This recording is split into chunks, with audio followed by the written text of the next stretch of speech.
風吹去眼前的迷霧，唯有你跟隨我的腳步，迎面而來鮮花佈滿了小路，是我修身的溫度。在每個白天黑夜裏，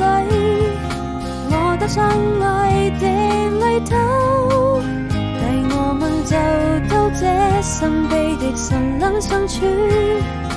邁出第一步。或許是教會天主最介意不再孤獨，許下的一定要一起擁抱幸福，為夢想去追逐，用最寶貴的禮物